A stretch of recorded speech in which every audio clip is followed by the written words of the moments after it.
ദൈവമായ കർത്താവ് നമ്മുടെ വെച്ചൊരിഞ്ഞ എല്ലാ നന്മകളെ, അനുഗ്രഹങ്ങളെ ഓർത്ത്, അവിടുന്ന് തന്ന ആയുസ്, ആരോഗ്യത്തെ ഓർത്ത് അവിടുത്തെ പരിശുദ്ധ നാമത്തിന് മഹത്വം കൊടുക്കുമ്പോൾ, ഇന്നത്തെ പ്രത്യേക പ്രാർത്ഥനാ നിയോഗമായിട്ട് ഇന്നത്തെ ദിവസം പരീക്ഷയ്ക്കായിട്ട് പ്രിപ്പയർ ചെയ്തുകൊണ്ടിരിക്കുന്ന മക്കള്, ഇന്റർവ്യൂവിന് വേണ്ടിയിട്ട് കാത്തിരിക്കുന്ന മക്കളെ നമുക്ക് പ്രത്യേകമായിട്ട് ദൈവകരങ്ങളിലേക്ക് നമുക്ക് കൊടുക്കാം.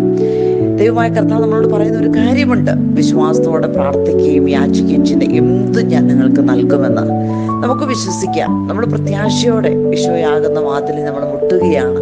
ഒരുപക്ഷെ ഭയമുണ്ടായിരിക്കാം, ആകുലത ഉണ്ടായിരിക്കാം, അല്ലെങ്കിൽ അസ്വസ്ഥത ഉണ്ടായിരിക്കാം. എന്തുമാകട്ടെ, ദൈവമായ കർത്താവ് നമ്മളോട് പറയുന്ന ഒരു കാര്യമുണ്ട്: പിതാവായ ദൈവം തൻ്റെ മഹത്വത്തിൻ്റെ സമ്പന്നതയിൽ നിന്ന് യേശുക്രിസ്തു വഴി ഞങ്ങൾക്ക് ആവശ്യമുള്ളതെല്ലാം പ്രദാനം ചെയ്യുന്ന നമുക്ക് വിശ്വസിക്കാം. സ്വർഗത്തിലെ നമ്മുടെ പിതാവായ ദൈവം യേശുക്രിസ്തുവിനെ നമുക്ക് തന്നു എങ്കിൽ ആ ദൈവം മാറ്റമില്ലാത്തവനാണ്, വാഗ്ദാനങ്ങളിൽ വിശ്വസ്തനായ ദൈവമാണ്.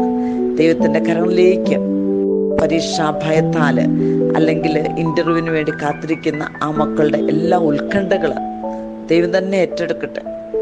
പൗലോസ് പറഞ്ഞതുപോലെ, എന്നെ ശക്തനാക്കുന്നതിലൂടെ എനിക്കെല്ലാം ചെയ്യാൻ സാധിക്കും.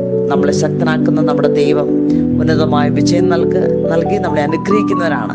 വിശ്വസിക്കാം, പ്രാർത്ഥിക്കാം. നമ്മുടെ പ്രാർത്ഥനകൾക്ക് ദൈവമായ കർത്താവ് പ്രതിഫലം നൽകും. കാരണം വചനം നമ്മളെ പഠിപ്പിക്കുന്ന ഒരു കാര്യമുണ്ട്: എന്നെ വിളിച്ചപേക്ഷിക്ക്, ഞാൻ നിനക്ക് മറുപടി നൽകും. നിഗൂഢവും മഹത്വവുമായ കാര്യങ്ങൾ ഞാൻ നിനക്ക് വെളിപ്പെടുത്തി തരുമെന്ന് വിശ്വസിക്കാം. ഇന്നത്തെ ദിവസം അത്ഭുതങ്ങൾ കാണുവാൻ, അടയാളങ്ങൾ കേൾക്കുവാൻ ദൈവമേ കർത്താവെ അവിടുന്ന് ഞങ്ങളെ അനുഗ്രഹിക്കണമേ.